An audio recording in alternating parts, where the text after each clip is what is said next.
ওই সময় আসলে নারে তাকবীর বলাটা ওকে শুরুতে মানা করা হয়েছিল, আমি মানা করেছি। তো মানা করার পরেও যখন ও আবার বলতে গিয়েছে তখন অন্য একটা দলের মেয়ে প্রথম ওর মাইকটা ধরেছে। এখানে কিন্তু আমি একা হাত দিই নাই, দূর থেকে মানুষ হাত দিয়েছে। শান্তার দলের যারা ছিল, শিবিরের যারা ছিল তারাও কিন্তু হাত দিয়েছে। আপনারা বলে দিলেন যে খাদিজাতুল কুবরা জিএস পদপ্রার্থী মাইক নিয়েছে, মাইকটা তো আমি নেইনি। তবুও যখন আমার হাত হাইলাইট করে দেখানো হয়েছে শেষের দিকে, তাহলে বাকিদের নাম কেন আসলো না? কেন ছাত্রদলের নাম একাই আসলো? সেখানে কি ছাত্রদল একা ছিল? তো আমরা যখন আসলে নারায় তাকবীর ভিডিওটা নিয়ে পরে কথা বলবো, এর আগের 1 মিনিট বা 2 মিনিট আগে কি হয়েছিল সেই জিনিসগুলো আসলে জানা দরকার। তো আমরা কিংকর্তব্য হয়ে একটা পাশে ছিলাম, এদিকে আন্দোলন চলছিল। ইভান আমার যে জিএস পদপ্রার্থী আছে সে আন্দোলনের ডাক দিয়েছে, সবাই আন্দোলন করছে। আমাদের যেতে একটু সময় হয়েছে কারণ আমরা ছিলাম আর্টস ফ্যাকাল্টি, মানে খুবই দূরে ছিলাম। যাওয়ার পরে আমরা শুরু থেকে ছিলাম, কিন্তু এই যে যাকে নিয়ে কথা হচ্ছে শান্তা, সে কিন্তু ওইখানে যে আন্দোলন চলছিল সে শুরু থেকে ছিল না। আর দুঃখিত কেউ যদি আমার ভয়েস একটু কম শুনতে পান, আসলে খুব বেশি অসুস্থ হয়ে গিয়েছি, তো গলা ব্যথা, কথা বলতে পারছি না সেভাবে। শান্তা আপু, শান্তাকে আমি অনেক আদর করতাম, শান্তা আবার ছোট বোনের মতো, কিন্তু সে আন্দোলনে ছিল না। এখন আপনারা বলবেন যে প্রমাণটা কোথায় যে শুরু থেকে ছিল না? আমার প্রোফাইলে আমি একটা ভিডিও আপলোড দিয়েছিলাম ওই দিন যে যোগসু হতেই হবে। আর এই ভিডিওটা আমি আপনাদেরকে একটু দেখাই।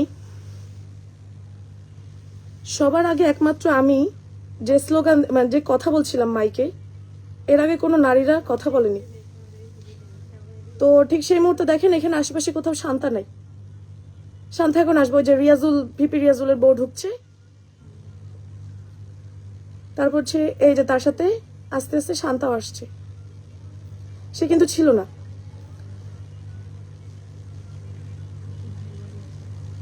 এই যে শান্তা এখন ঢুকলো, সে কিন্তু শুরু থেকে ছিল না।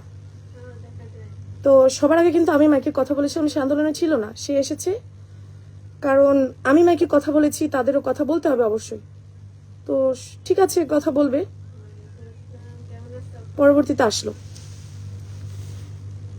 তারপরে আমি কিন্তু সবার আগে কথা বলেছি। কথা বলার পরে সে মাইকটা নিয়েছে, আমি তাকে আমার মাইকটা দিয়েছিলাম। ভিডিও আসলে ক্লিপ কাট করে কাকে কিভাবে হচ্ছে হেনস্থা করা যায়, এই জিনিসগুলো বা কিভাবে করলে ভিউ বৃদ্ধি করা হয়, এটা হচ্ছে বাংলাদেশের সাংবাদিকদের একটা নোংরা মানসিকতা বলা যায় বর্তমান সমাজে। তো ঠিক সেই পর্যায়ে আমি ওকে মাইকটা দেওয়ার পরে ও হচ্ছে মাইকটা নিল। কোথায় ভিডিওটা? এই যে দেখেন,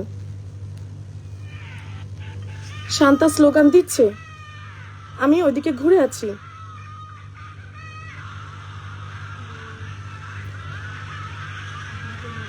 ওই যে আমার হাতে মোজা ছিল, আমি সবার শেষে মাইকটা ধরেছি। আমি আরেকবার দেখাই, দেখেন যখন নারে তাকবীর বলছে, আমি জাস্ট বলছি শান্তা এটা বলার জায়গা না। এই যে গুরু জাস্ট বলছি শান্তা বলার জায়গা না। তারপর ওই যে আমার হাতটা কিন্তু উপরে, আমার হাত দিয়ে আমি ধরি নাই, শেষে জাস্ট মাইকটা ধরেছি। ঠিক আছে, অন্যরা ছিল, আমি জাস্ট না বলেছি। এইখানে যে মাইকটা ধরেছে সে কে? এখন একটা প্রশ্ন আসে, আমার মনে হয় প্রশ্নটা আপনারা খুঁজে বের করবেন যে সবার আগে মাইকটা কে ধরেছে। আমি হচ্ছে কিছু ভিডিওস মানে দেখাই।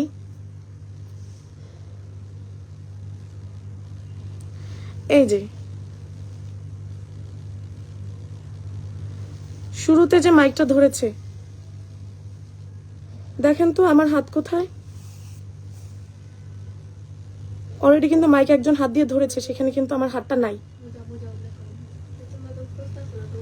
আমার হাত উঁচুতেই ছিল না, এই হাতটা কি আমার?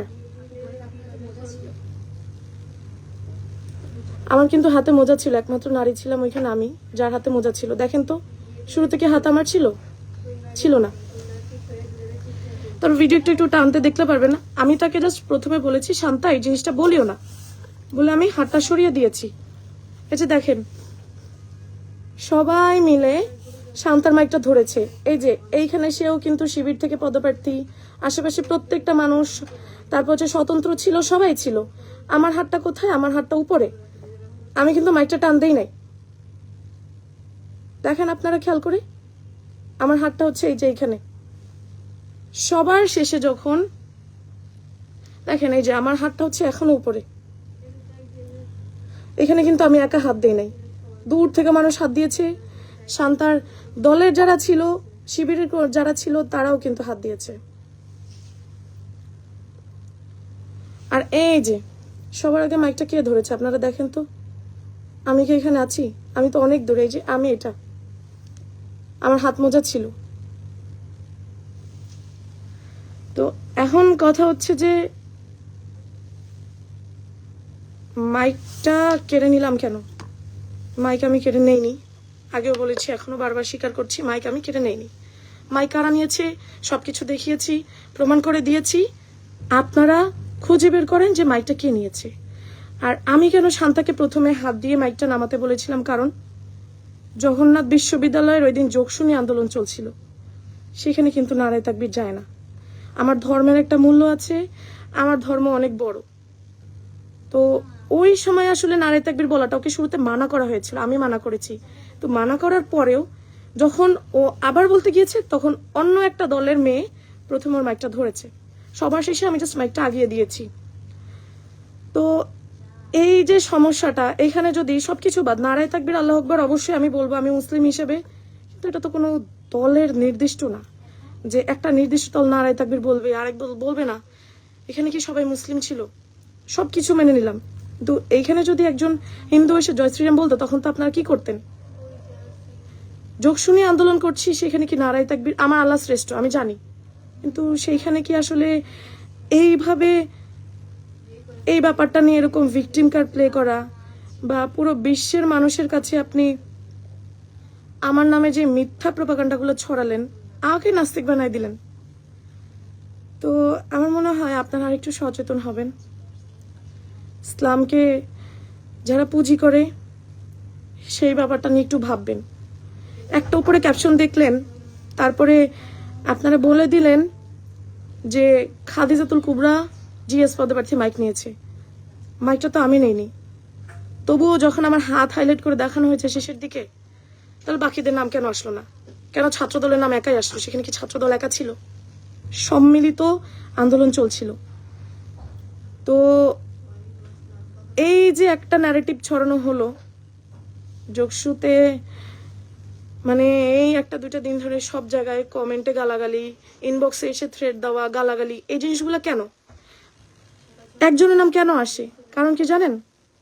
কারণ 30 ডিসেম্বর আগে খাদিজাতুল কুবরাকে তারা অনেকভাবে ন্যারেটিভ দাঁড় করাতে চাইছে, তারা পারে নাই। তারপরে তাদের কি দরকার ছিল? কোন একটা রিজন দরকার ছিল যে খাদিজাতুল কুবরাকে তারা কিভাবে আটকাতে পারে।